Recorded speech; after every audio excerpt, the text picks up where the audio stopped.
Everyone today is, oh, I'm not clear. Someone is saying I'm not clear. But I think today I'm using the microphone. Huh? I hope also keen and you have good microphones so you can. I am not clear. Everyone is complaining. Oh, Jesus Christ. So let me remove the microphone and see. Am I clear now?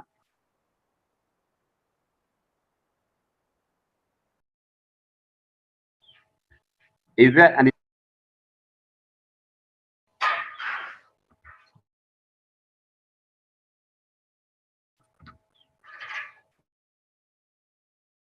in my audibility? I think you can hear. Yes. Somebody saying yes. Now you can hear me. Eh? Thank you. Thank you. Thank you. Yeah. So let's continue. I've put down the microphone. Maybe it was making it to be not.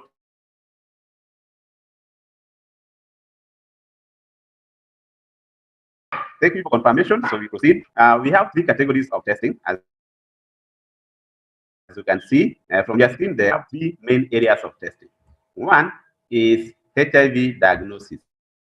That is what tests for the presence of HIV or HIV in a person.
Signs that other opportunity infections or the co-occurring conditions to the disease are likely to have. It's a signal that, look here, you need to start taking a particular drug for another disease ABC, which might crop in because your CD4 cells have gone down to this extent. Okay.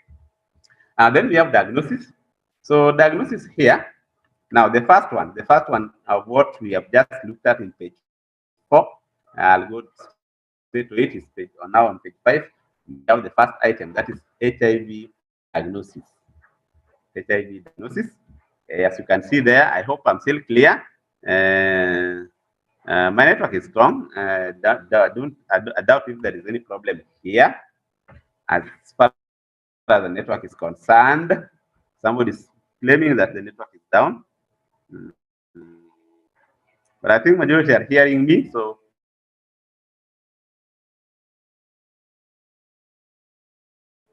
yeah. Diagnosis is a case where we are looking at the presence or absence of HIV. It's about this is normally the test to confirm whether the person is having HIV or diagnosis. Okay. Then we have different methods, as you can see there. We have two broad categories of diagnosis commercially available. So we have number one is called serological testing. We have EIS. We are going to look at what it means. We have the rapid tests. Then we have the Western blot testing. Then item number 2, as you can see there, is called molecular technologies. And here we have, again, two main areas of molecular technologies. I said this is where we're looking at the viral particle in the blood. So we have the RNA test and we have the DNA test, as you can see there. Okay. So we are going to still expound on this. But basically, this tells us what kind of test we normally have out there for diagnosing confirming the presence or the absence of the virus. So we have terms here. We have important terms here that are normally used in the course of testing. If you understand the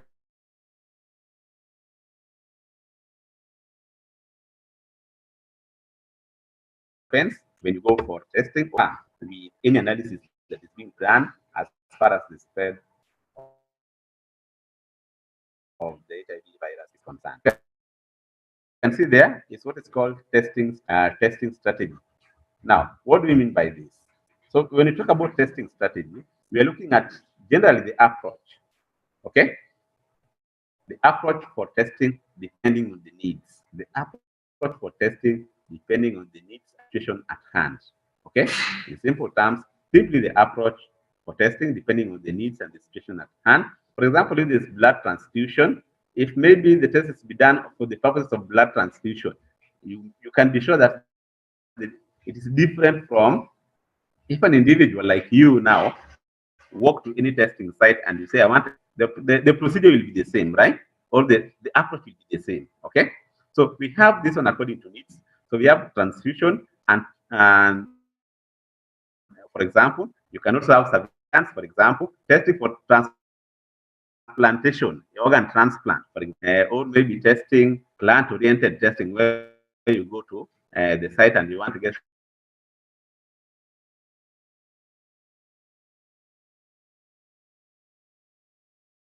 or service or maybe on the circumstances. And so that's what we call a strategy. All right. So the strategy generally, to break it down, it could lead to maybe having 2 or 3 tests, depending on the nature of the testing. Yeah?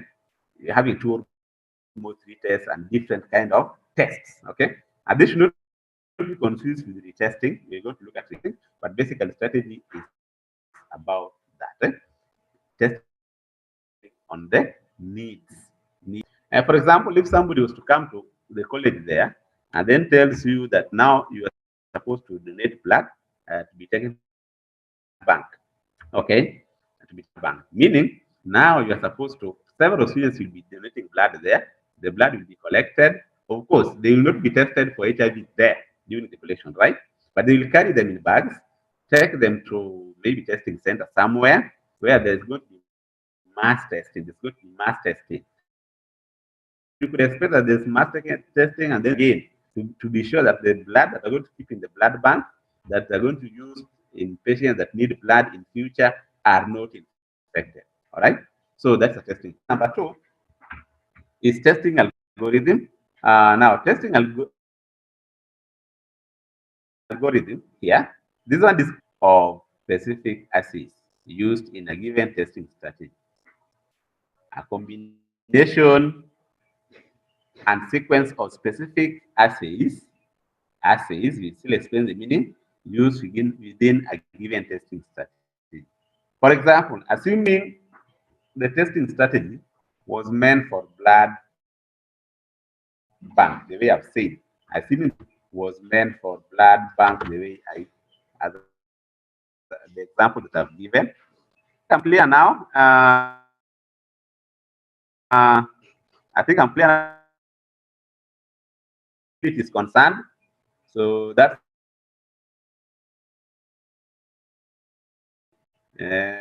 thank you. Assuming it is collection of specimen for a blood bank, maybe during blood donation, you can expect that maybe they not only do one type of test, with the same type of assays or ingredients, for example, or testing kit. So one test where they do a serological test, they could do another one where they do a rapid test. For example, I've said we have different categories of, let me go back a bit.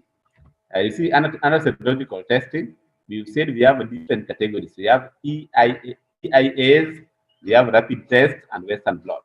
Maybe for that blood transfusion thing, they can try to use even 2 or 3 of them. to be sure. There is testing, there's confirmation. That's what we call testing. And test kit. It's a specific test kit. And when you go to the testing centers, maybe, I don't know for testing, but of course, you should try to get there someday to find out what happens during testing, all right? Just for the sake of it, not that you whether you are sick or not, but just something to tell you, you've not been engaged in sex actively, test, just to ascertain your status and to know what happens during those testing things. So there's something called an assay. Terms called that we call it an assay, but it simply means the test kit. Test kit. It has got certain certain components. You will see there is a gel there is a plate, there is a control, okay? There is a buffer. There are so many things in it. So that combination, that unique set of kit that can be used for testing in one round is what is called an assay. That's what is called an assay. Then we have test. Now the test is the actual manipulation of the process of testing. Use of the kit on a person to get the actual use, the process of using that kit on a person, that assay on a person specimen to get the result. That's what's called testing. Then we have retesting. This is repeated test. For example, somebody, the result is coming out to be positive, and so you want to be sure, so you do the testing. Then reactive. If they say reactive, it means the result is positive. If they say unreactive, they mean the result is negative. Okay? Retest, that is reactive. That is reactive. Either it is positive or it is negative. That's the meaning of term. So many a times they will not tell you, oh, blood is reactive.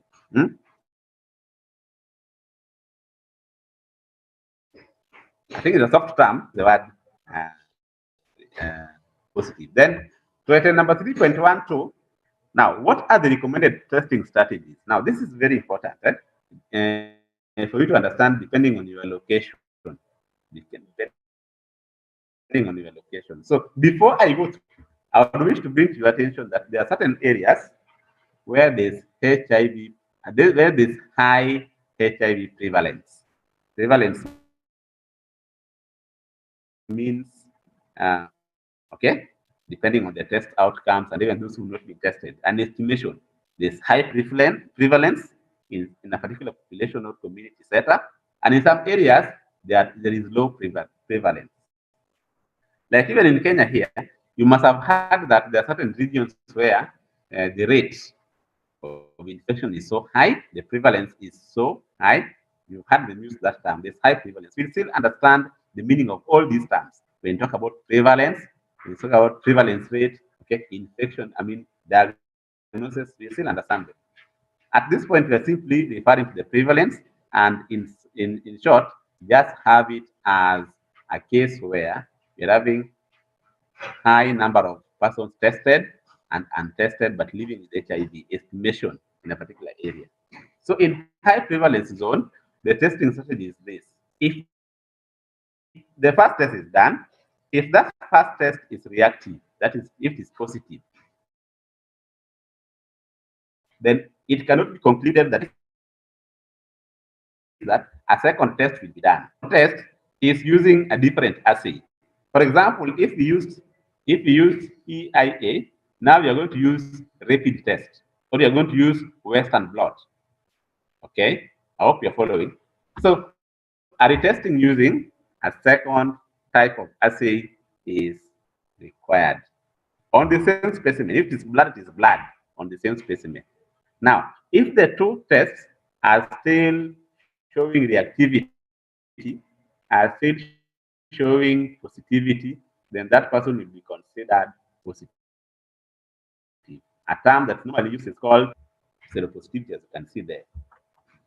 Now, if the second test is non-reactive, of course, the first test was reactive, I hope you're following. If the second test is non-reactive, a condition called discordant results, then the specimen must be tested a third time, now with a third assay, which must be different from assays or the first two test kits, but on the same specimen. Again, the blood, on the same specimen. If the third test is non-reactive, while the other two are discordant, both positive, negative, then the individual is going to be considered seronegative or negative person, because now we'll be having two negatives, one positive. So we go for the negative side. Okay. However, it's reactive, that we're now having two positives and one negative, then that person is not just going to be considered positive yet. So you can remember how this thing takes long for you to be declared 100% positive. That person is still not going to be declared positive yet. If the third one is also positive, the person is going to be referred further testing in 3 weeks. You know why? Because at this point, it may be assumed that maybe the formation of antibodies was not yet complete. It's still in the process. Maybe the infection is still not so strong.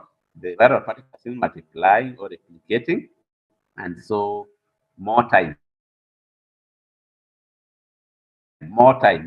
So 3 more weeks.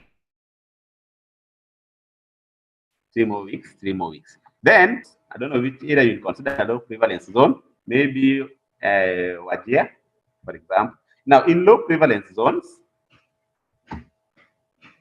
the first reactive test,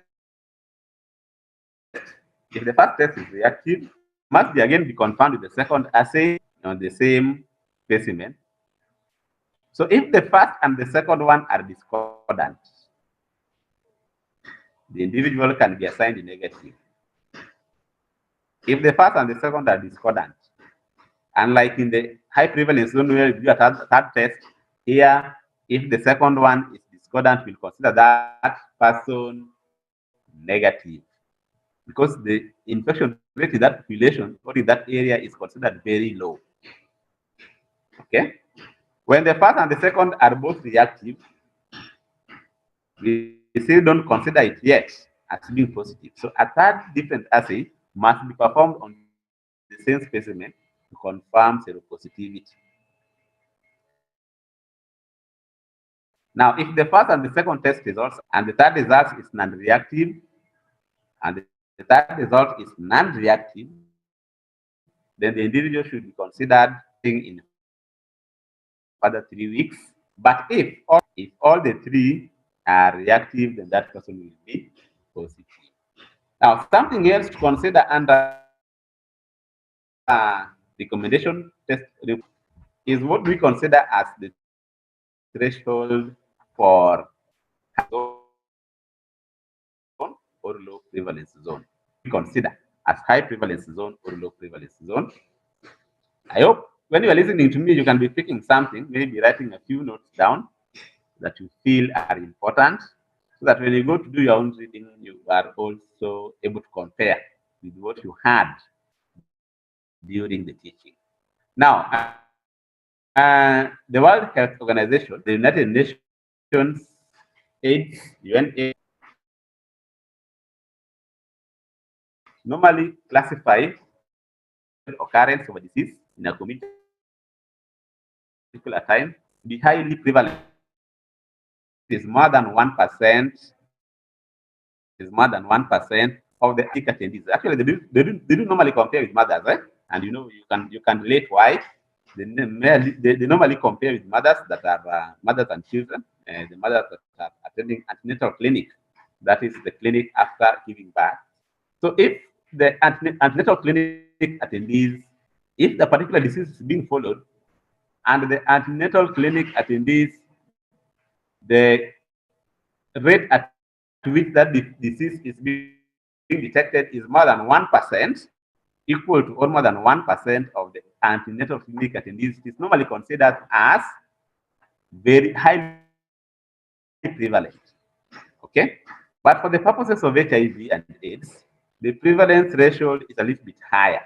It is higher to 5% of the target population. So this one, they consider 5% of the antenatal clinic attendees. If you have mothers and children there going for antenatal clinic, and 5% of them or more positive, that region will be considered highly. That region will be considered highly prevalent. So you must understand when they say that particular region is having higher rate of infections, then you know how. You know how they normally arrive at that. Okay? They tag because people not ordinary no, especially men, they rarely do that.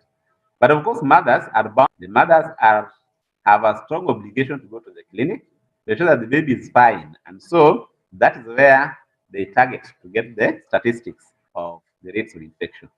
So it's important that you get to understand that.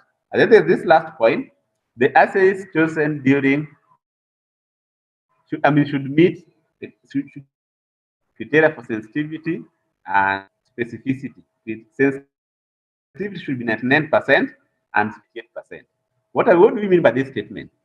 With this statement, we mean that if, for example, those assets we mentioned back here, for example, in high prevalence zone and low prevalence zone, we must ensure that those assays, those testing kits, are sensitive at 99%, which means they are able to detect the virus 99%.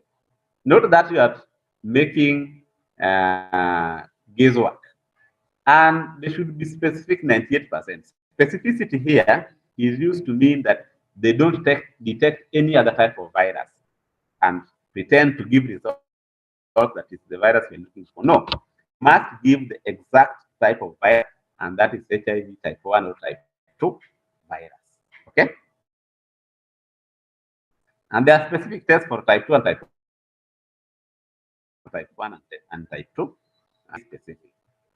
Now, to item number D, there are cases where there can be serial and parallel testing. These are not types of testing as far as serological and biological and concerned, but these are tests depending on how the strategy is being done, depending on the situation. So we have serial testing and we have parallel testing. If you're doing research, or we're having a strategy where we have for a particular reason, maybe the outcome, maybe the strategy requires 3 tests. Then these two or three tests are going to be categorized into 2 types.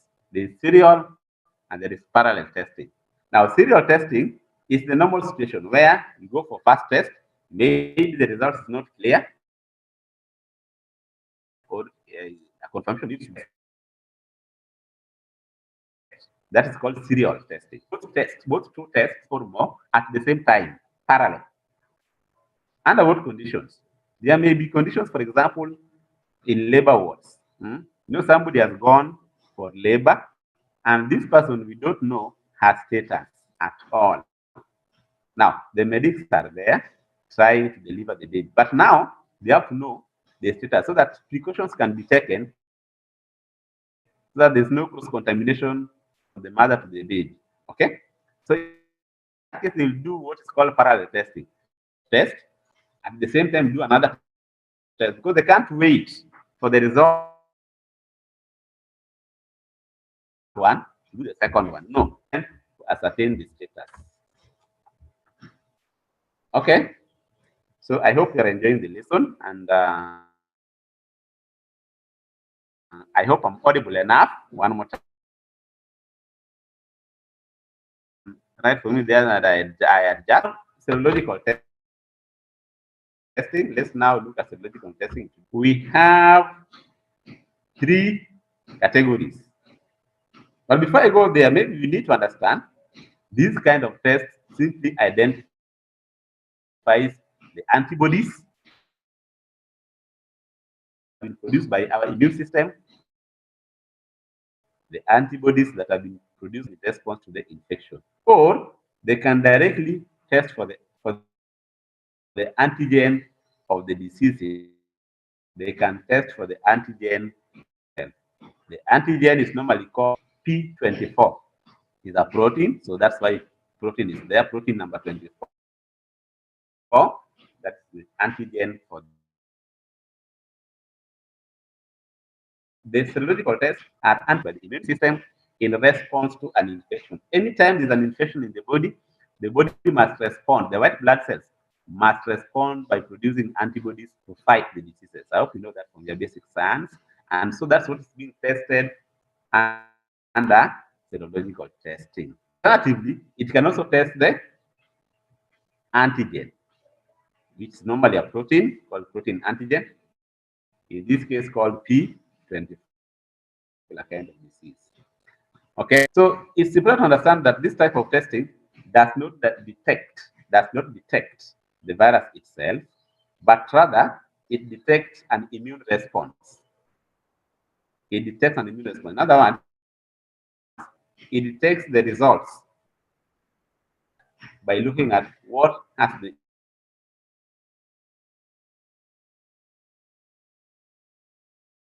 to in this case. What are the do not correspond to this kind of virus? Yes. So the antibody test simply tests that.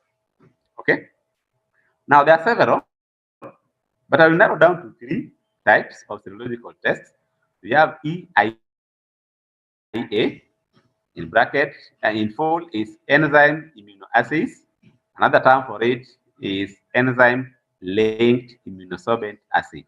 Enzyme linked immunosorbent assay, ELISA. You must have heard of this word, ELISA. I don't know whether there's somebody called ELISA there among us few.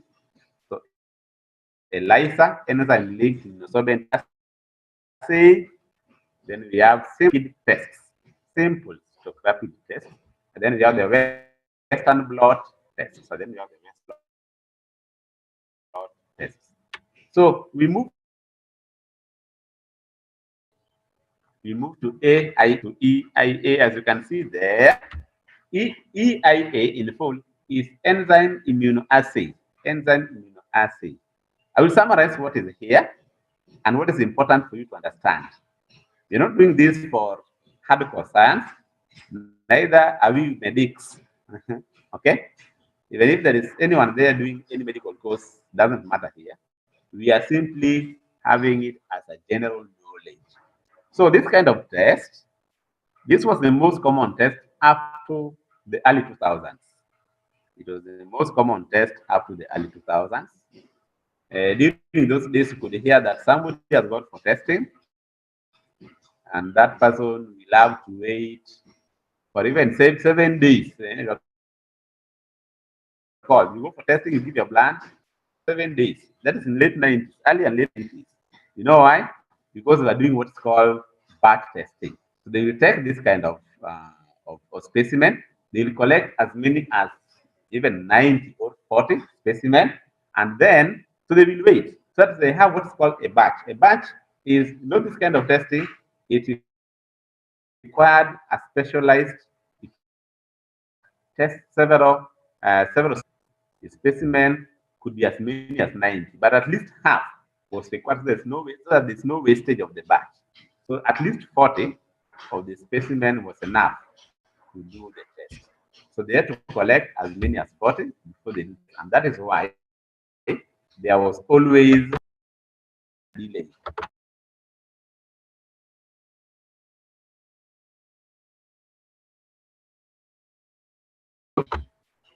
Oh, yes, so that is what is called, that's how EAI was working.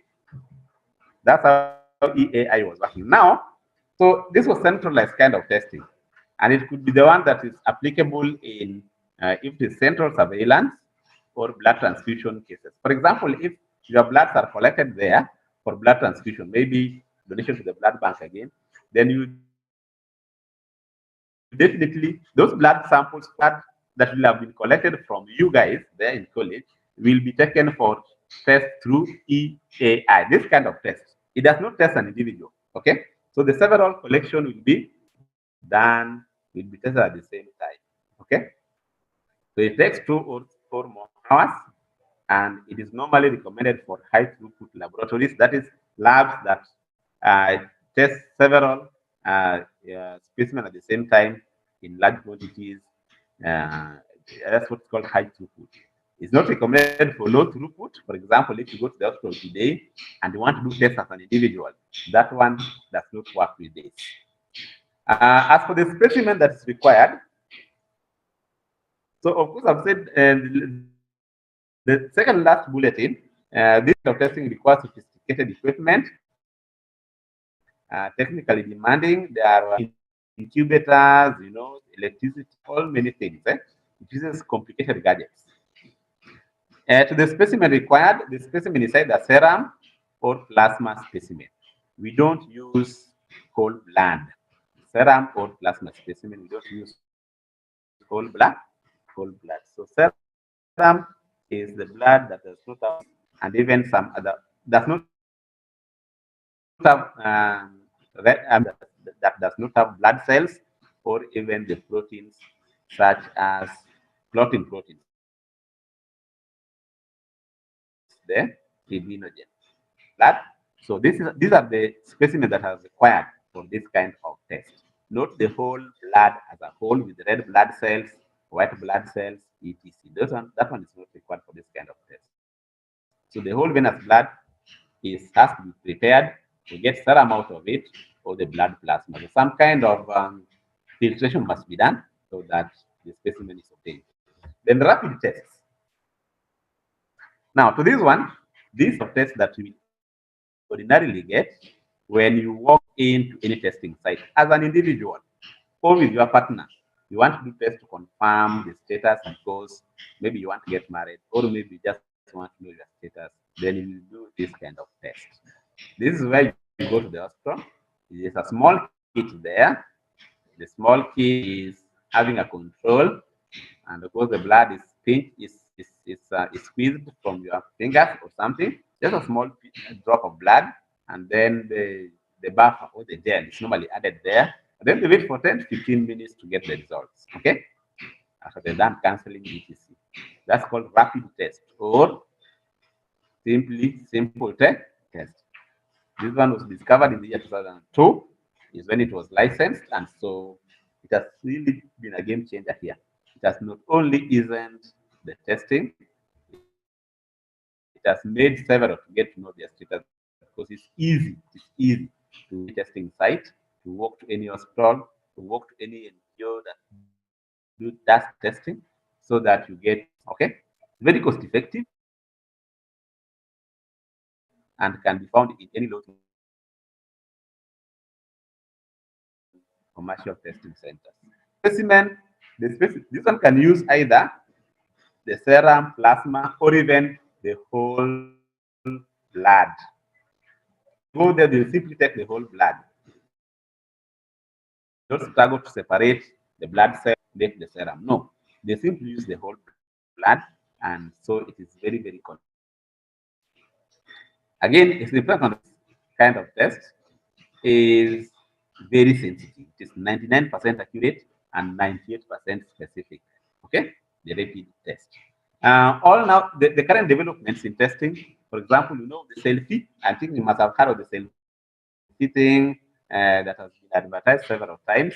You must have known even the one that test without that. All these things are still tests. Then we have the Western blotting. Now, this was used as a confirmatory test. This was used as a confirmatory test during the ELISA period, the early 2000s, the 90s and the early 90s. This kind of test was the confirmatory test come from ELISA or even the rapid. Okay, then. As for this test, what does it do?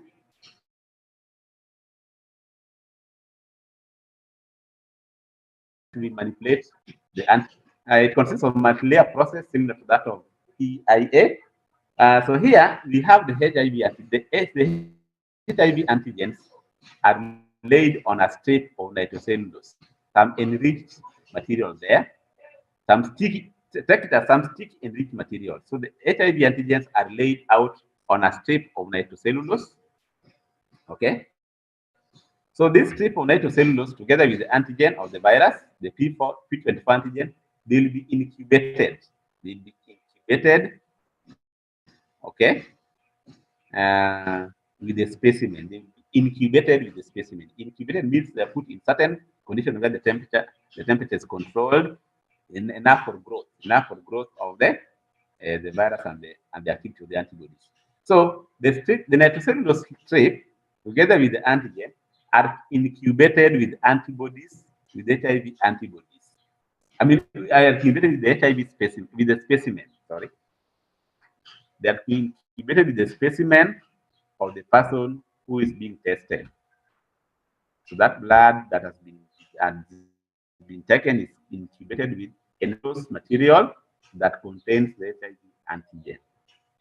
That means any antibody existing in that space, if the person is having HIV, then the antibodies in the specimen will bind to the antigen, forming a complex. So it will form an antigen antibody complex. Then another enzyme is added with the two. Then the antigen reaction is positive, that is, there will be an antibody enzyme complex to the antibody antigen complex that already been formed. Then, after that, a chemical substance is added that is called something that can fluoresce or that can show specific colors. Something that can show specific colors when there is that complex that shows that complex of positive result. So if that chemical is added to a complex positive result, then it will show some color, specific color that shows the person is positive, or a specific color that shows the person is negative. It's a lot of science here. So when this chemical comes into contact with the protein antibody uh, enzyme layers, the color will be formed. As to the results, the Western blot testing normally has got three kind of results. It can either be positive, that is reactive, it can be negative, or it can be intermediate. So intermediate results has to be done again, and intermediate results, being neither positive nor negative, can happen when there is something called seroreversion. Remember, this normally used as a confirmatory test. It's a very high level kind of testing. It could be the intermediate result could be as a result of what is called seroreversion. What does that mean? It is loss of previously documented this, okay, at the documented data input. And so the intermediate result would be at the time of testing. If there's a close contamination, a retesting should be done in 3 weeks. So this kind of testing also require technical personnel, equipment, and expertise in mutation. Scientists are required here. But it's important to understand that this test these days is not common as a confirmatory test. It's not commonly used as a confirmatory test because now we have, and of course, virologic testing. We have fourth generation, what's called fourth generation serological testing, that tests for the antigen directly, the antigen of the virus directly, and also sophisticated virological testing are also in place. And so Western blot has been taken back these days. It has taken a back seat. Good. I hope you're together, ladies and gentlemen. This is an interesting area, and I hope everyone is attentive, and so you are taking notes. Hope you are taking notes. So everyone is attentive. Hopefully. Now we are testing. Now this one, the presence of viral nucleic acid, just like that.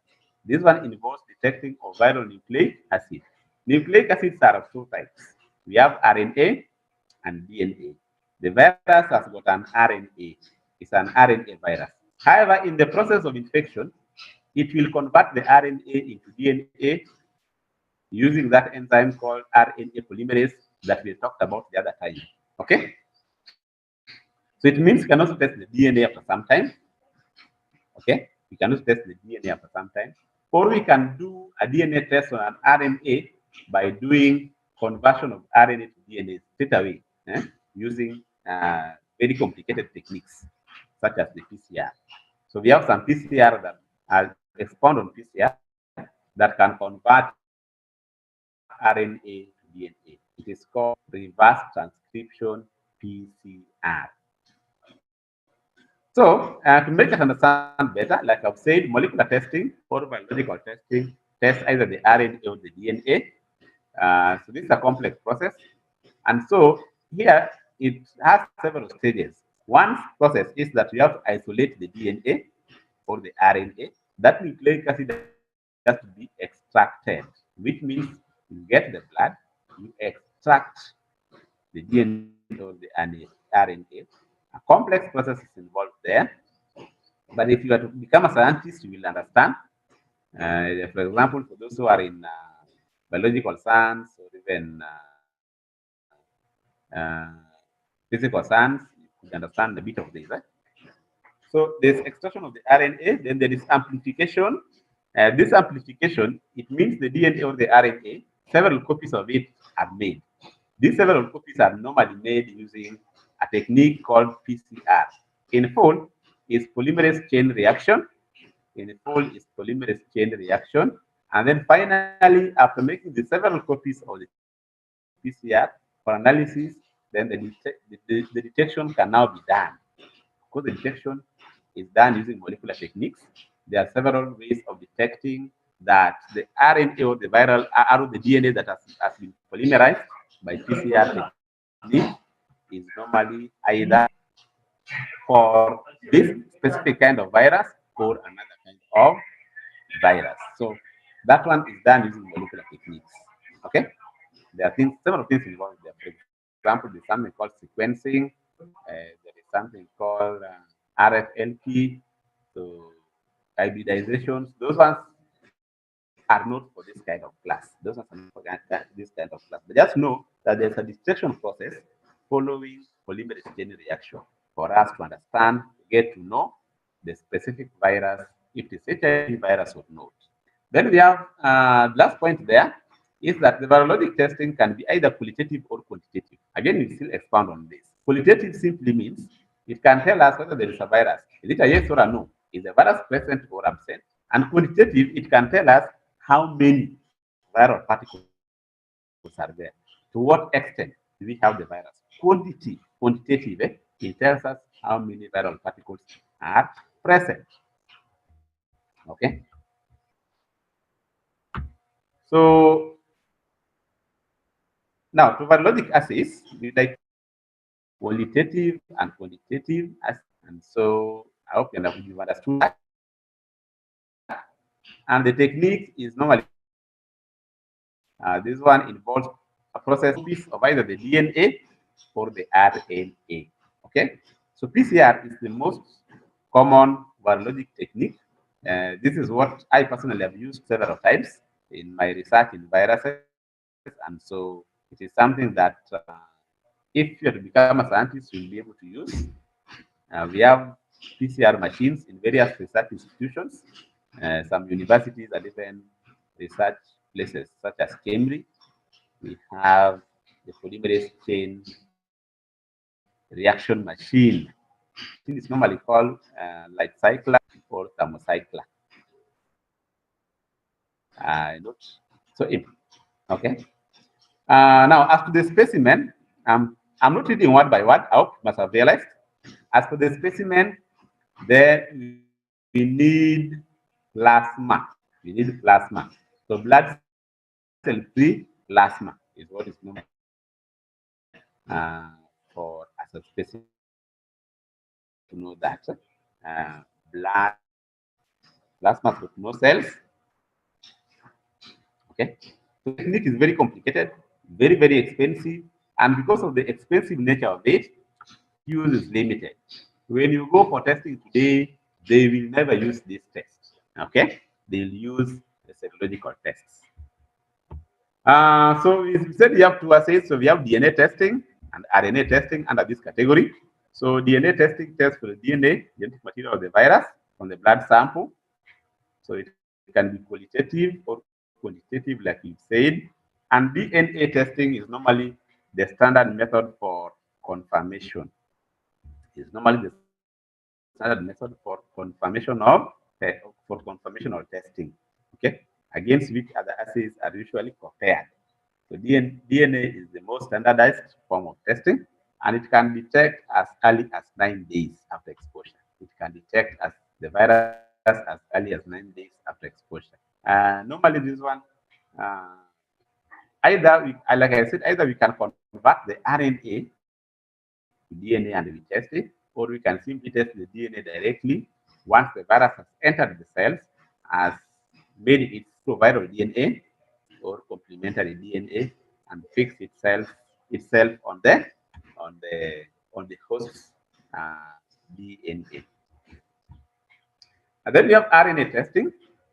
Now this one directly tests the genetic material of the virus. So it's an RNA virus. So we directly the viral particle. Okay. So this one has got window of the test. It can do the test as early as 3 days after exposure. It can do the test as early as 3 days after exposure. Okay. The commonly used type is called reverse transcription polymerase chain reaction. There's also another one called real-time polymerase chain reaction. The different categories of polymerase chain reactions. So, of course, I've said this one involves first of all making the copies of DNA, then you test. But for RNA testing, it directly tests viral particle by that polymerase chain reaction thing. Now, there is something here. I'll just narrate it. The topic is subtopic there is reliability of biological tests in the presence of ARV exposure. Interpret that subtopic, reliability of biological tests in the presence of ARV exposure. What do we mean? There is some debate on as to whether it is important to use a nucleic acid test, especially the RNA test, when the person being tested is also taking ARVs or antiretroviral drugs. Why is the debate? The debate is that when somebody is taking ARVs, the ARVs normally suppresses the virus.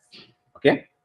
Then the ARV suppresses the virus. And so the replication or multiplication of viruses is normally compromised when the person uses ARVs. The numbers are kept low. The numbers of the viruses are kept low. And as a result, the viral particles may not be so effective. I mean, the viral particle may not be so much such that testing the air, the nucleic acid can give a correct impression on the situation on the ground. In other words, using nucleic acid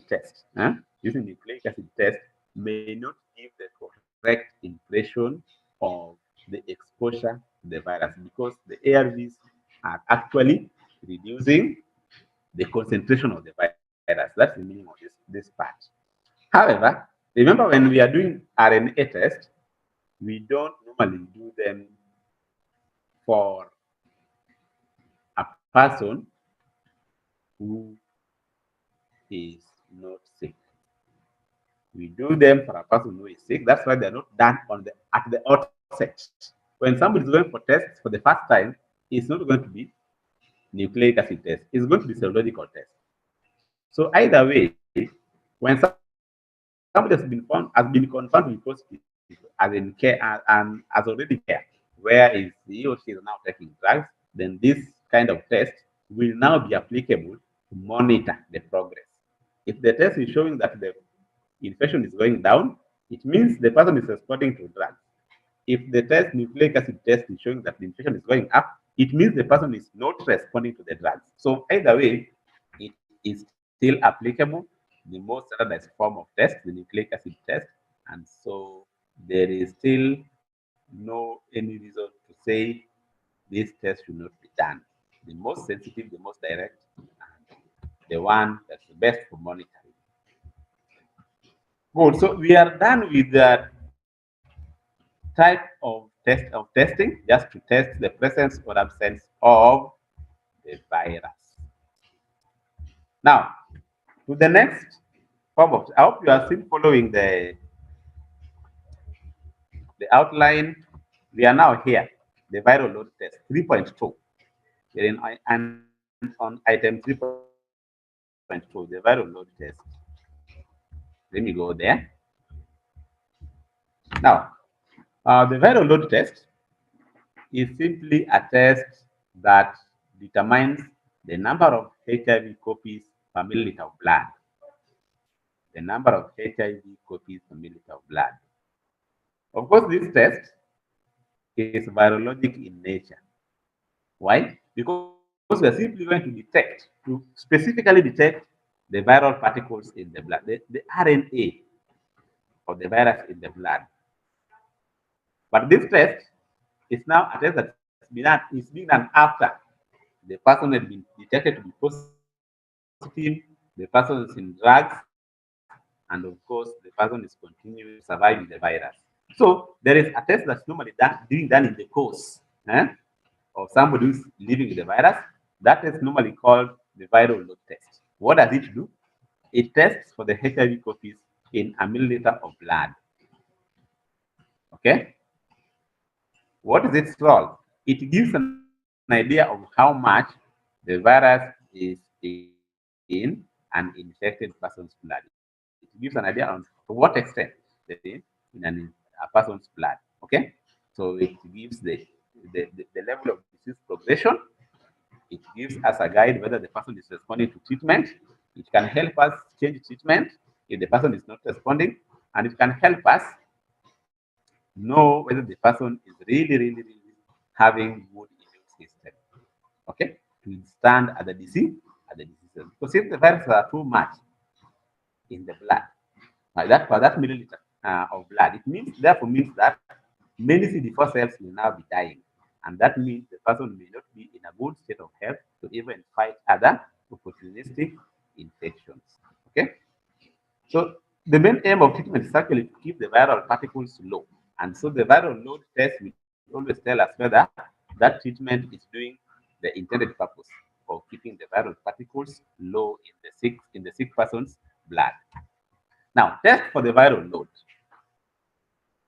Like I said, this test involves is actually a nucleic acid test. It's a molecular test. Is a virological test. Okay. In other words, it looks for RNA in the person's blood. It looks for RNA in the person's blood. Okay. Normally we use PCR again, and the kind of PCR normally used here is called a real-time polymerase chain reaction. A real-time polymerase chain reaction. Okay.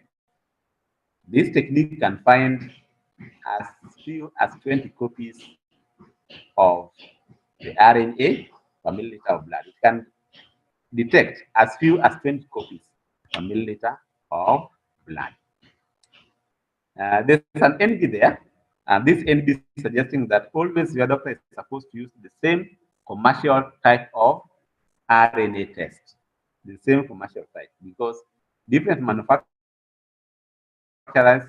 might have test kits or assays that might compromise the situation. So it should be one standard that when we are doing comparisons in future, we are doing comparisons to the same test kits. That NB there is important for us to understand what is there. Okay. Then what about the results? What are normally the results of the viral load test? Number one, it can be high.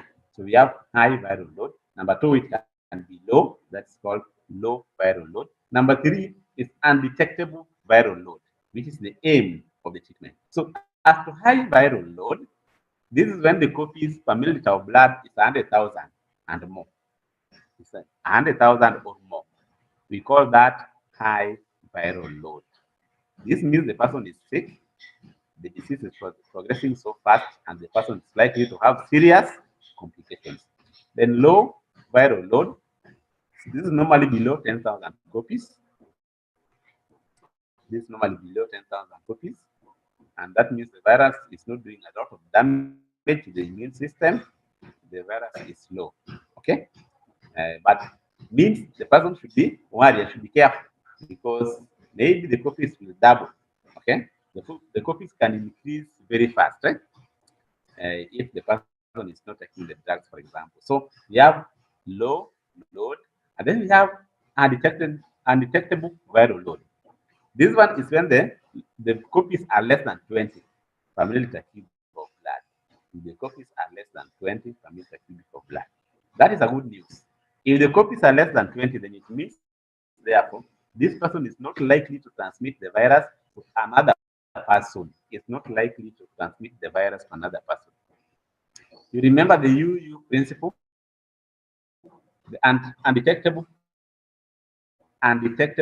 and transmittable. If the viral particles are too low, less than 20, in that case, it means the person is properly using the drugs, and so it's not able to even transmit the virus. However, it is still important to use things like condom, to live uh, a faithful life, because still chances of transmission cannot be ruled out completely. Okay. Now, when to get viral load test? When should we go get viral load test? Number one is at the baseline. Number one is at the baseline. It is highlighted there in bold, meaning upon diagnosis with the virus, the person should also do viral load test immediately. Why? So that we get a baseline data. We get a baseline data from which future references will be made.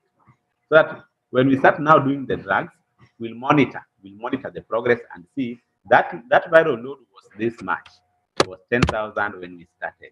Now they are 20,000. It means our treatment is not working.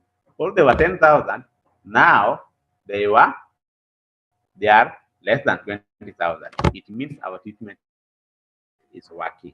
So at the order, we have something to compare in the future. Number two, when there is change of medicine, maybe after you notice that the person is not responding to the first drug regimen, a change can be made to have new drug regimen and new drug combination.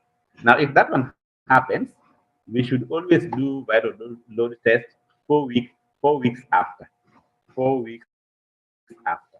This one is also to detect whether the new change is effective or not. Okay.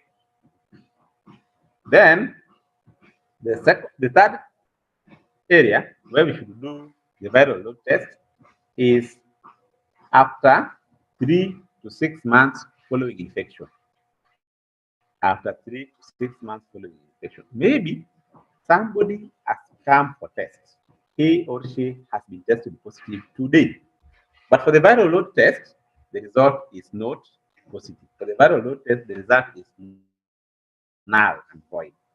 Could be there are less than 20,000 copies of the viral load of the viral particles per milliliter of blood in that person, undetectable. If that is the case, then it's important to understand that sometimes the viral load test may not be uh, uh, possible 3 to 6 months. 3 to 6 months after infection. In that case, the test should be done after 6 months. Okay?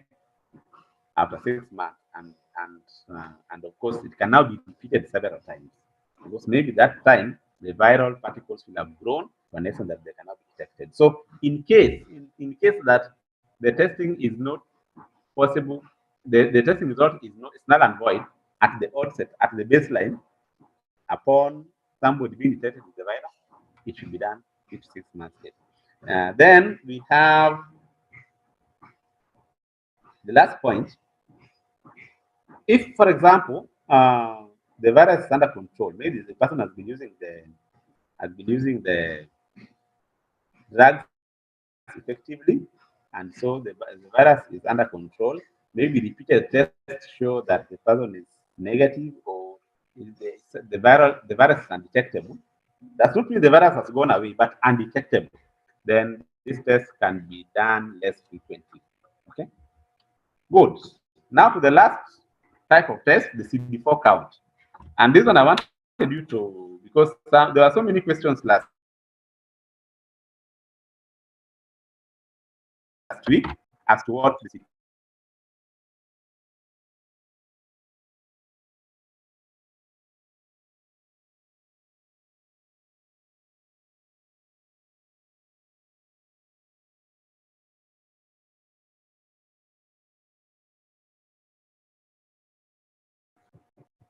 as far as I wonder why you guys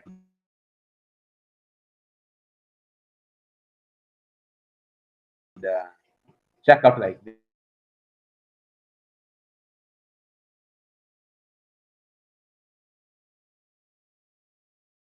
You need to come back so that you complete the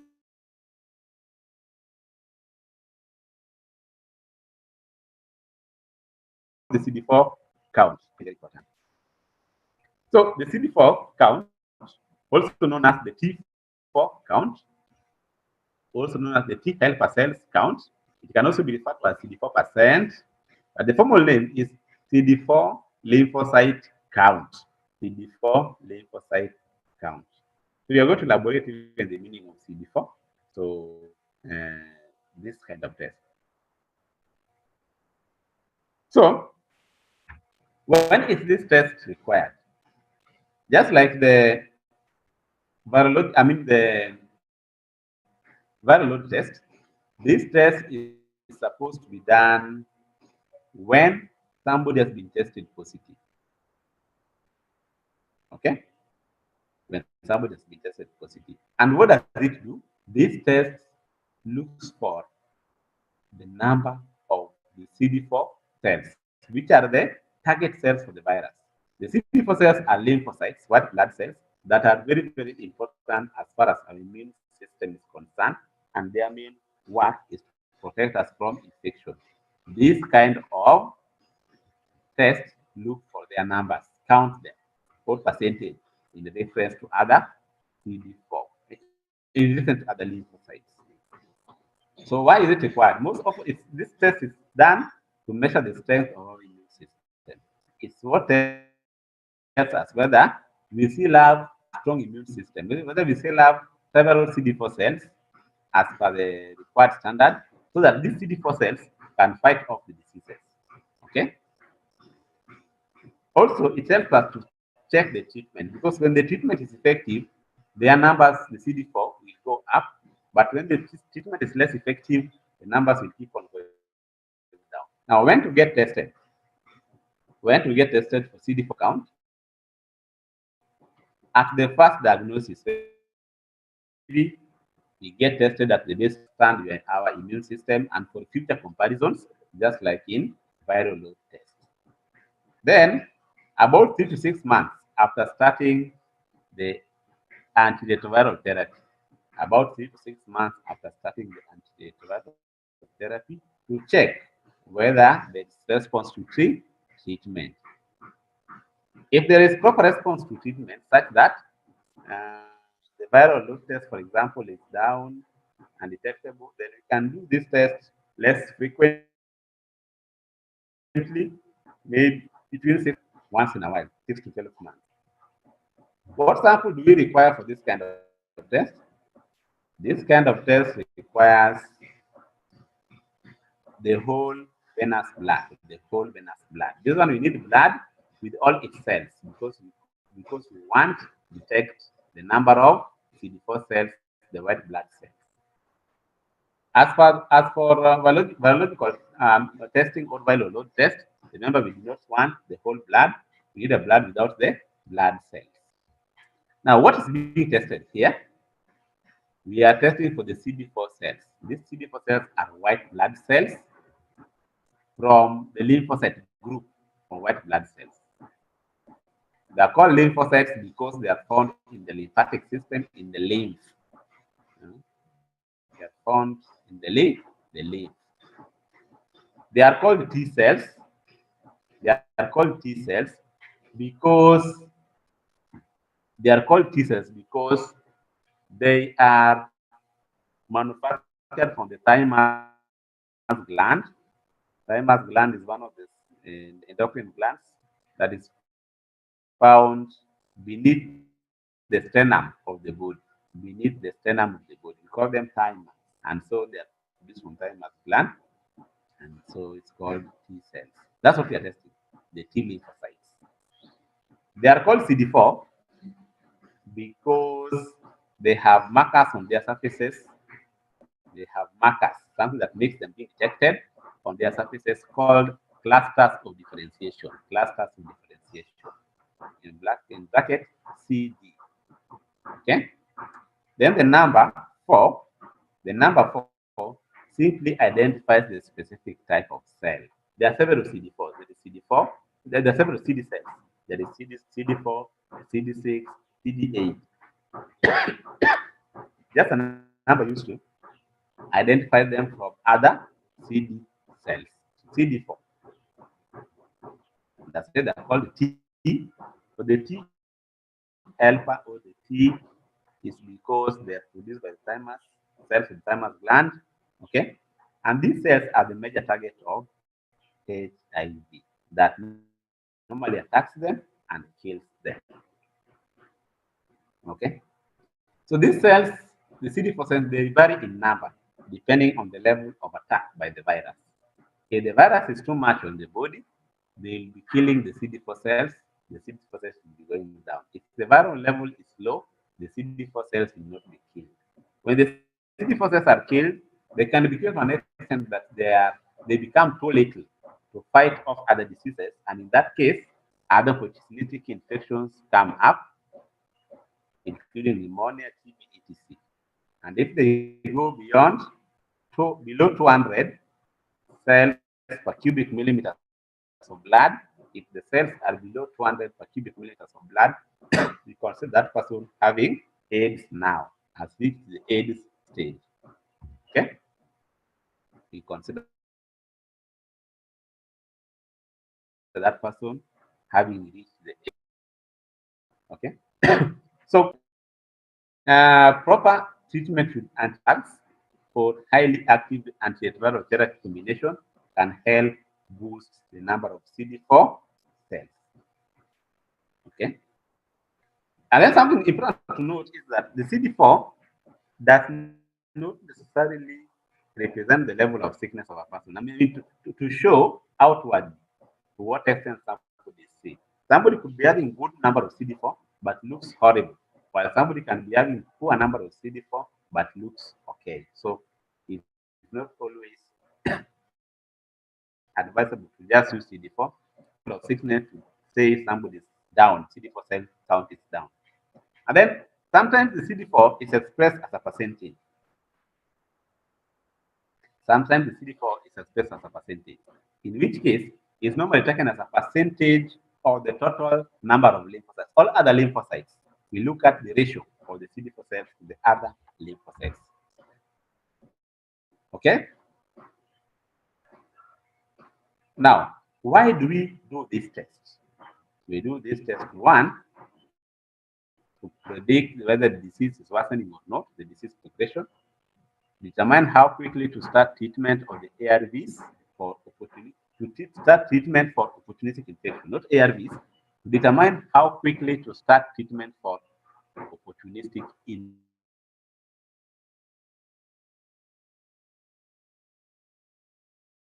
don't go to 100, we expect TB. So we need to start giving drugs to TB, even if that person is clean of active TB. If it goes beyond 150, we have another kind of disease, and we need to just a minute. Allow me to pick some call.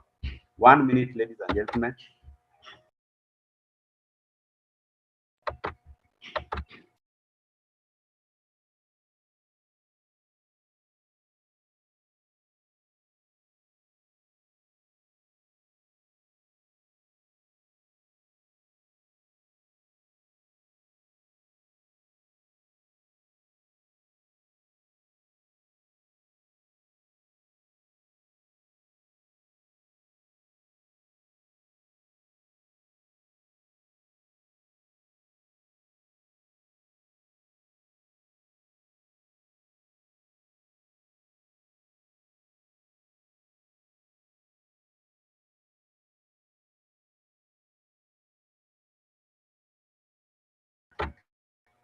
Sorry for the interruption.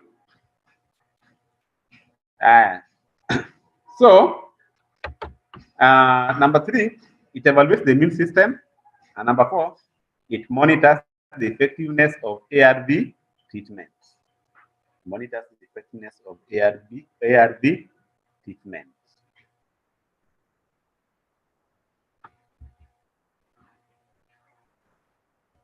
Now, you will give me like some 3 minutes or so. Please give help someone out here. I'll come back after 3 minutes.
Sorry, ladies and gentlemen, for that delay.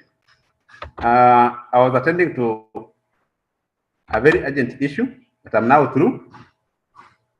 So sorry once again.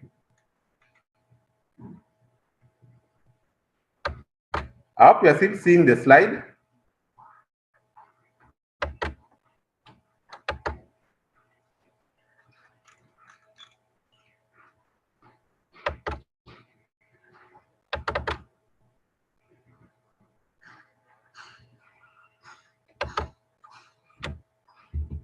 Okay.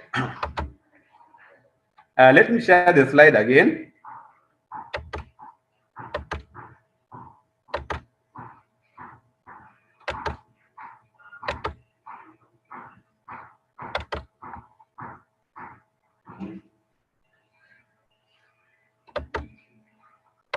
Okay, there you are. So we are at this stage. Sorry. We are almost completing, so please hold around and write your questions if you have them down there. We are almost completing. I wish in the next like 30 minutes or so we'll be done. So are you seeing something now? Yeah, I'm sharing now. I think you are seeing. Abel, I think you're now seeing me. You're now seeing the screen. Yes, thank you. So I was on this page and I was trying to explain the uses of this test, how this test is applied, and you have them there.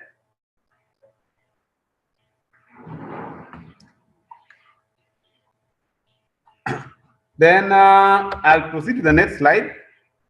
When is it ordered? When is CD4 count ordered? Let me expand. Okay. When is CD4 ordered? So you have it there.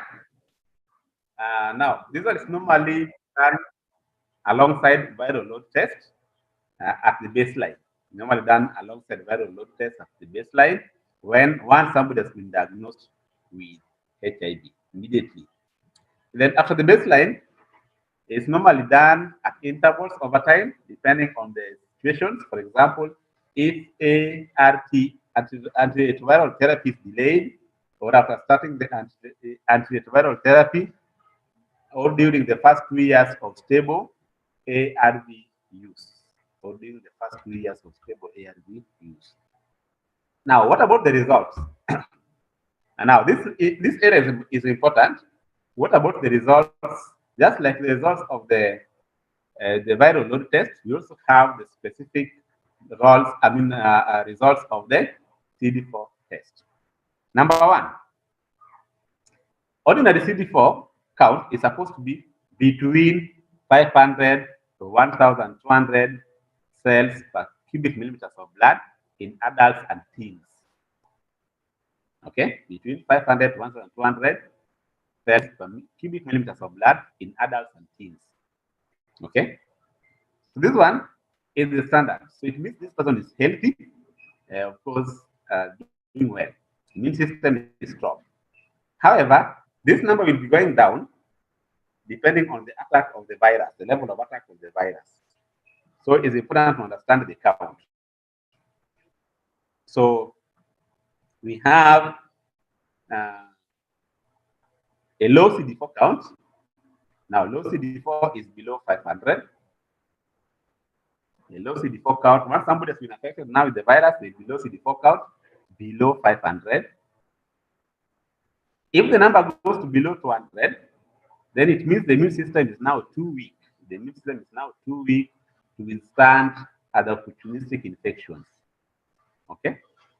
At lower than 200, it means some treatment for other opportunistic infection. Those prophylaxis for other opportunistic infections are supposed to start, including pneumonia, candidiasis, tuberculosis, pneumocystis pneumonia, some form of meningitis, okay, lymphogranuloma venereum. All these now should be, their treatment should start. Okay. So at below 200 is when we say that somebody is having AIDS. At below 200, that's when we say somebody is having AIDS. Okay. It's important to understand that, like we've said, proper use of ARVs suppresses the virus, and so the CD4 count will likely increase or stabilize. So proper treatment will revise the CD4 cells from below 400 to even back to more than 500. It can happen. Then it's important to note that there are other diseases that also reduces the CD4. So those opportunistic infections, some of them, once they set in, the CD4 will get reduced fast. Okay. Um, then this NB here is important. CD4 count tends to be lower in the morning and higher in the evening. I want to go and think about why. Why could this be? Why is it that sometimes the CD4 is lower in the morning but higher in the evening? Let's find out. Okay. Then other diseases such as pneumonia, influenza, or herpes simplex virus can also reduce the CD4 count temporarily.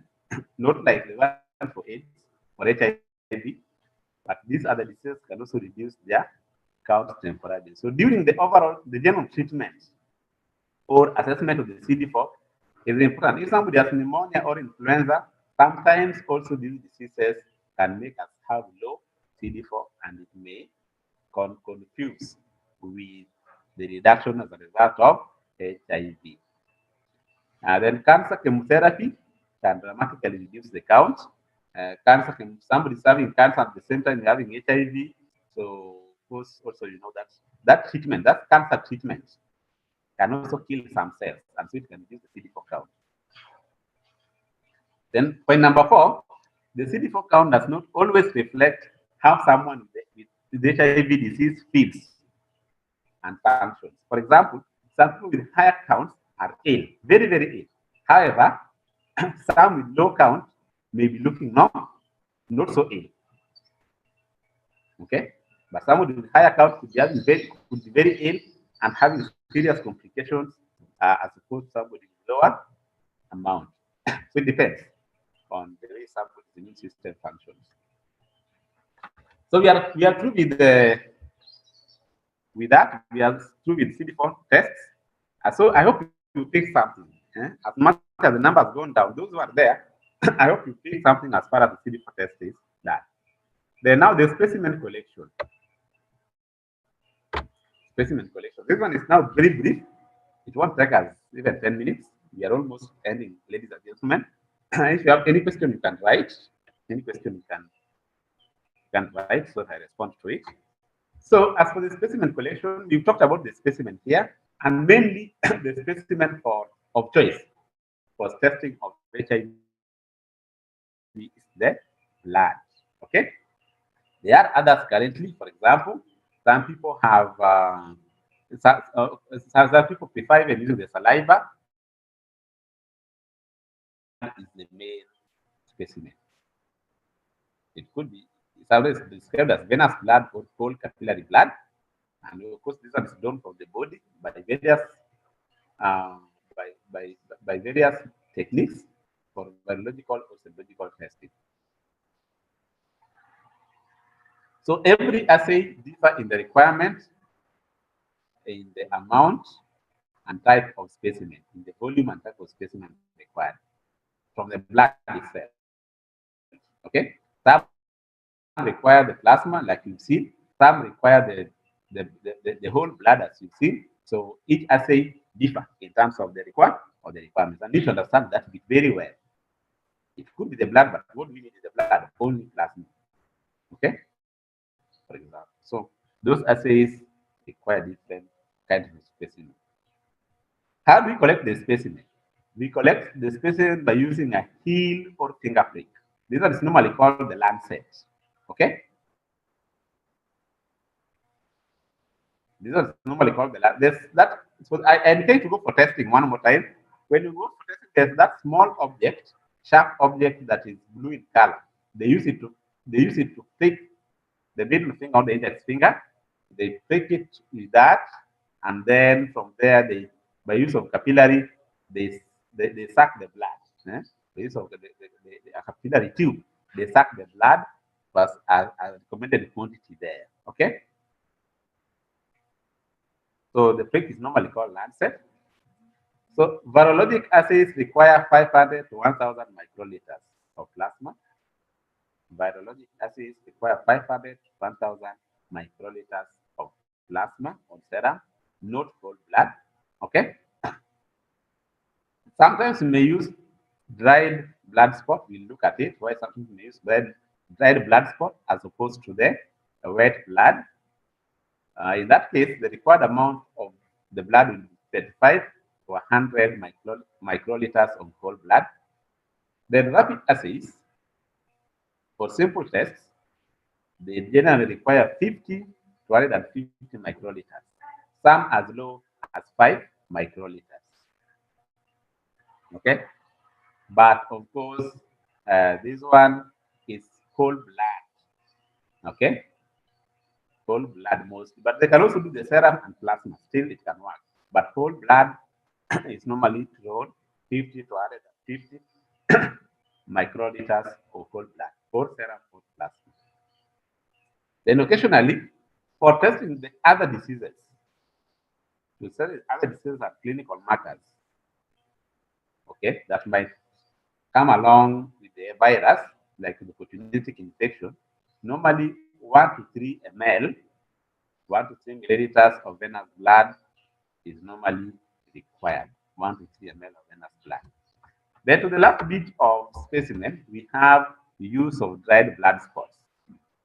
Of course, you know that generally testing for HIV, blood is the main specimen of choice. However, this blood, we can use it as fresh as it is, or we can use it in dried form. There are circumstances then that we may require the dried form. For example, if it's supposed to be transported for long, it is supposed to be kept for long, to be tested at a future date. In that case, it can be dried. So the blood spots can be dropped on an absorbent material like a filter paper, can be dropped onto an absorbent material like a filter paper, and then dried. They are dried for some time of about 4 hours. They are dried for some time of about 4 hours, and then packed and transported and tested later. Okay. Normally, the transport is transported using a desiccant, so that moisture is not does not interfere with the dried spot. It can be stored at room temperature for a short period of time and can be more easily transported to centralized testing facilities. The dried spot is even less risky as compared to the fresh blood. Dried spot blood is easier to manipulate. It's just less risky biohazards as compared to the liquid blood, and so it is normally recommended in case of storage and transportation, where there is storage and transportation. Unlike when somebody has gone for test immediately, they are ready to transport. So in cases where transportation and storage is required, then that spot is always the best choice. Okay. So it can be used in serological testing, and I mean virological testing, and some serological testing, and also for virological testing, some serological testing, and also in drug resistance testing. We'll do something under drug resistance in our topic 7. In our topic 7. So under treatment. So we have those areas where this kind of specimen is applicable. Then there's that one last statement is important because it communicates something, that the time between specimen collection and testing can be important as viral nucleic acids may be degraded over time. Very prolonged storage without having proper ingredients to help maintain the structure of the nucleic acids may be bad, because the nucleic acids can degrade over time. They can degrade over time, particularly if they are stored at high ambient temperatures during transportation, okay, or high humidity might interfere with our RNA and DNA. And so the virologic testing may not be effective. So care must be taken during transport and storage to ensure that the temperature and the humidity are kept at considerable standards that may not interfere with the RNA or DNA. So that's all with the specimen. That's what we need to know under the specimen. So this topic of today, ladies and gentlemen, is a very important topic. Eh? I hope you picked things. Mm. So questions now. I'll start with the one. Oh, somebody's not getting me. Oh, somebody's asking we need the notes. I thought the notes are uploaded on the LMS. Please check on the notes. There are those who are asking about the notes. They are there. Notes are available on the LMS. Two groups of people at high risk of contracting HIV. Two groups of people. We have a whole topic about this. Okay, about the various groups of people. For example, we have the youth. Okay, for example, we have the commercial sex workers. All these people are at greater risk of getting HIV. Uh, as for the notes I've addressed, so your voice projection is not clear. Maybe it's network or I'm not getting it. No, mine is okay, and I think many other students they can hear me well. Maybe it's on your side. Okay. Notes are available. I've said that. Good day. The notes. The lesson was okay. Thank you. Thank you, Elizabeth.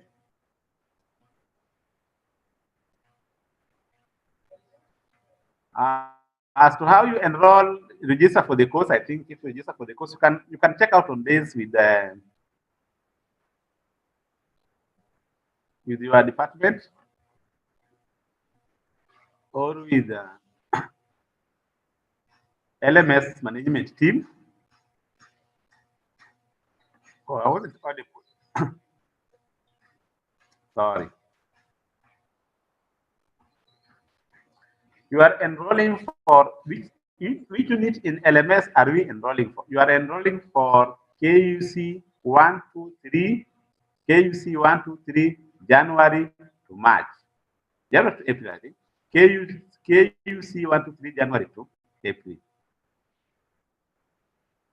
Can HIV destroy the DNA of a person? No, it cannot destroy the DNA of a person, but it will fix itself to that DNA. But the DNA will still remain there. The person can still give birth to offspring.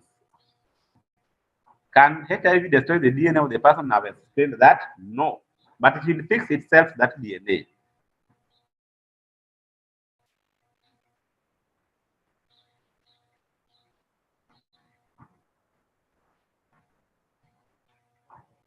Thank you, thank you. The lesson was good. Thank you, thank you, thank you. Why is CD4 count less in the morning and more in the evening? I asked you that question. I wanted you to go and think about it. Eh? I need to go and think about it, and then you come up with an answer next week. Elvin Matwere, can you find out? Eh? Oh, you've not been hearing me, Emmanuel. Sorry. Okay. Musundi Wamalwa, nice time, sir. Enjoy your day. Thank you. Same to you. Christabel, thank you. Elvin Materi, thank you. Dennis, at morning, body cells are still very active. Good round. At the morning, body cells are still very active. Are they active or they are less active? Hmm? We'll find out.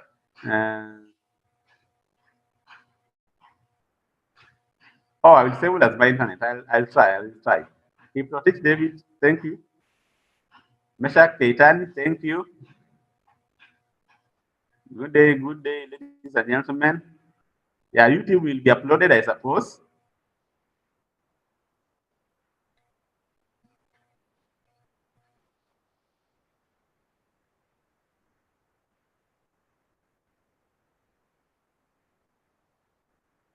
In the morning, cells are somehow inactive as compared to evening. Good child, you are almost there.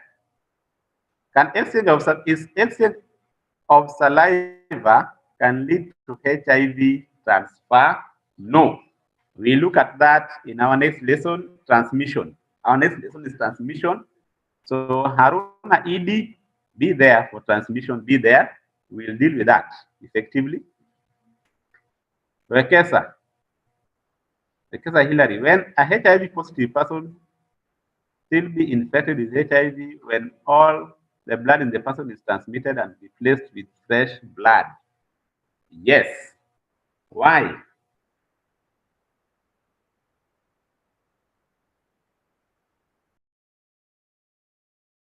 Because the DNA attack and are always made. They are reservoirs. We call them reservoirs. Not to be clear.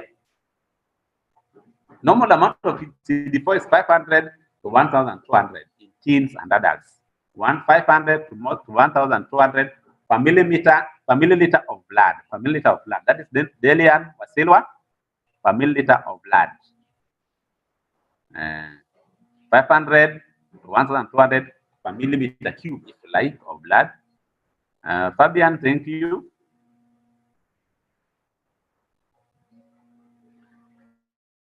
Thank you, Collins. Thank you. What? Okay, somebody is asking, what are condom management ways? How do we manage them? Managing how? Is it Haruna Idi? Managing how? Is it putting them on? We'll still talk about this when we talk about prevention. Prevention will cover, we have topics for everything. So prevention will cover about such like things. You could be having them, but you are keeping them in your pockets, they will be destroyed.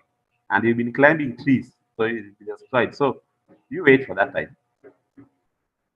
In CD4, I didn't get it clear meaning in CD4. Okay, this is for Anjala Elvis.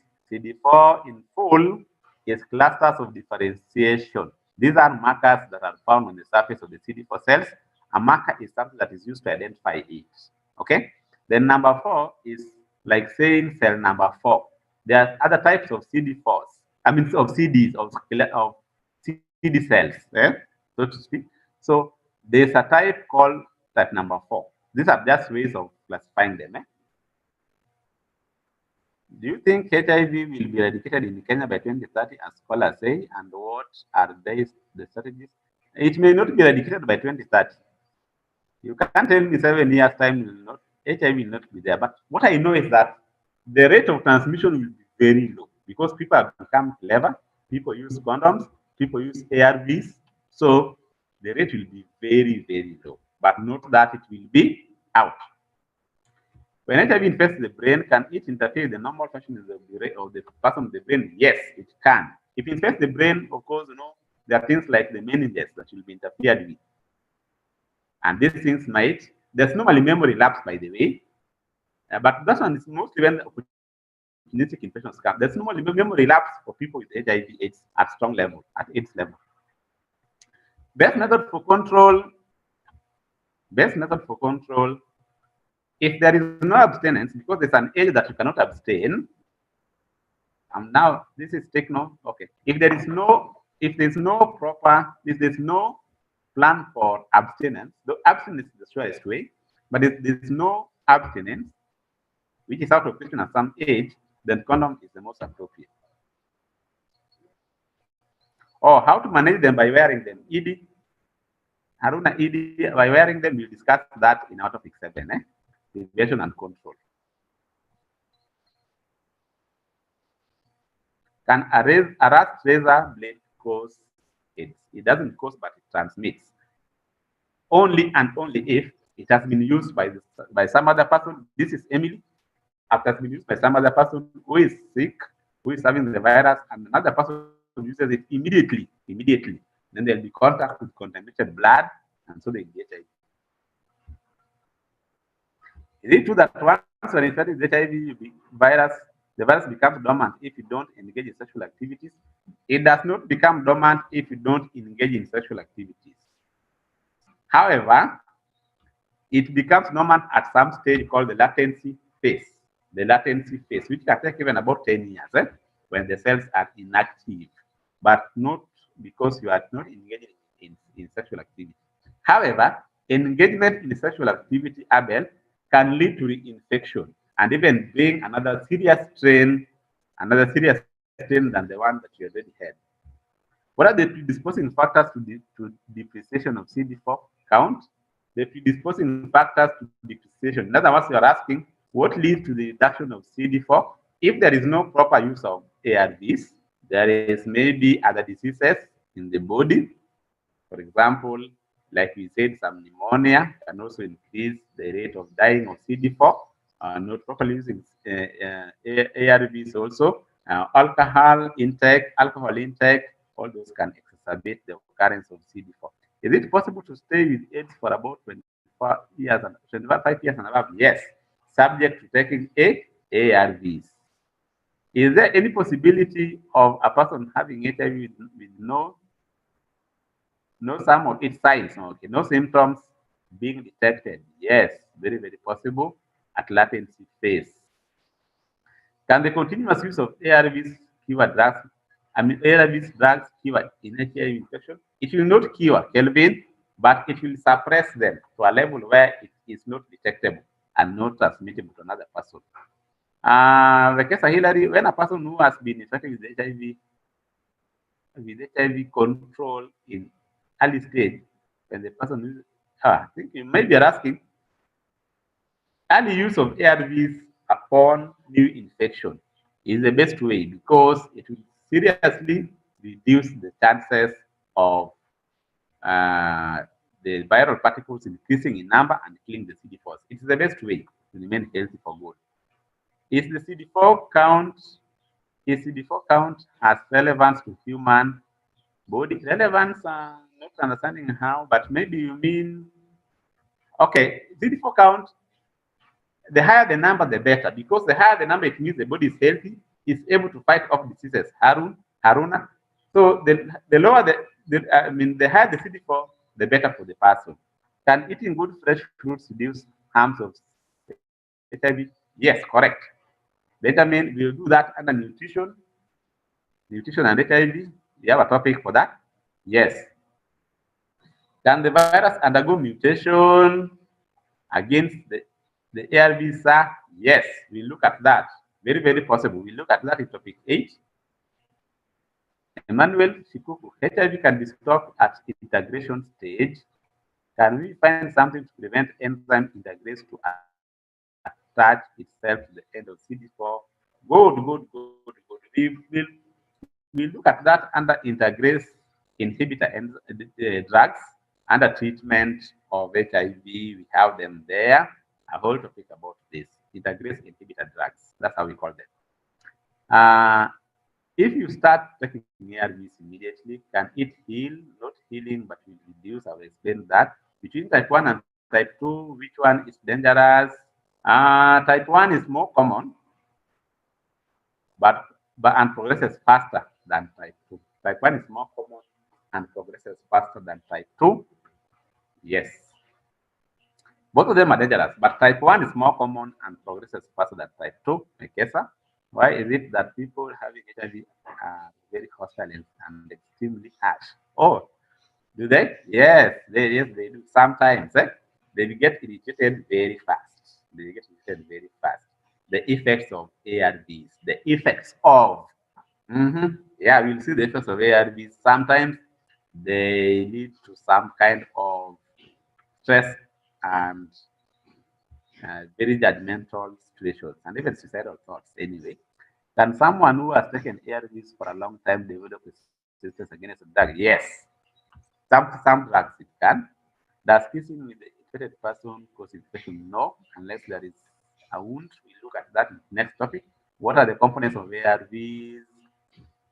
The components of ARVs, no, these drugs are majorly targeting. It's a no, these ones are not ordinary drugs. They are not antibiotics.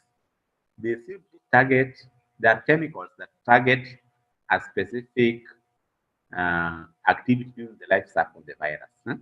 They target a specific activity during the life cycle of the virus. For example, if this integrase inhibitor is a chemical that can interfere with the enzyme integrase. Okay, so they're simply chemicals that target specific processes. That is Aruna. Emmanuel, let's say you are not infected with HIV, then you take the ARV. Will there be effect? Yes, serious effect. Serious. Do not try. Do not try that at home. Emmanuel Nabuko, do not try that at home. Only take it when you've been diagnosed with HIV. Is there any vaccine development against it? Yes, we do. We look at the vaccines. We look at the vaccines. Please, once again, have not gotten if HIV virus can mutate. And if it can mutate, how can we prevent mutation? It can mutate. It can mutate. We have different strains. And of course, the use of drugs, poor use of drugs can contribute to this. And of course, it is consistent use of drugs that can help the situation. Manuel. So, ladies and gentlemen, I think we can stop there. I've answered most of your questions. Uh, is there any vaccine development? I think I've responded to that. Yes. So we can end here. I think the class has gone well, and mostly, maybe let me put some requests. When we do start, we normally waste a lot of time by people making a lot of noise. Please always come to class and listen. Wait for me to start. That noise, everybody wants to talk, is not good unless maybe we are muted. So please also be just responsible. Okay. CD4, somebody still asking a question about CD4 tests measures the number of cells. How?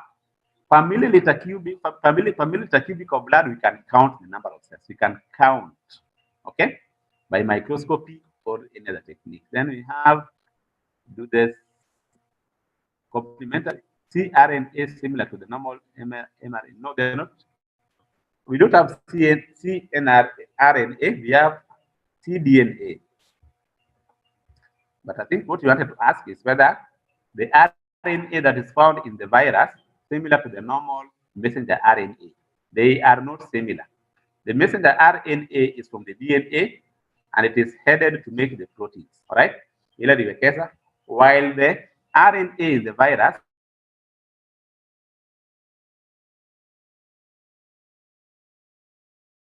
is its genetic material, which will have to be A, will make the messenger RNA. The messenger RNA will lead to what? Formation of proteins.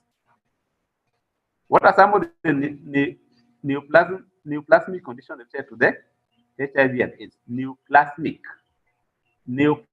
What is that? Is it about this? No, that neoplasmic. I don't get you. Can PEP prevent HIV? Yes, we learned that. What are the effects of excessive use of ARVs? We learned that. Excessive use or just use of HIV, we have the side effects. Difference of, okay. Some of these things will still come back to them. So I want us to stop there. Let's meet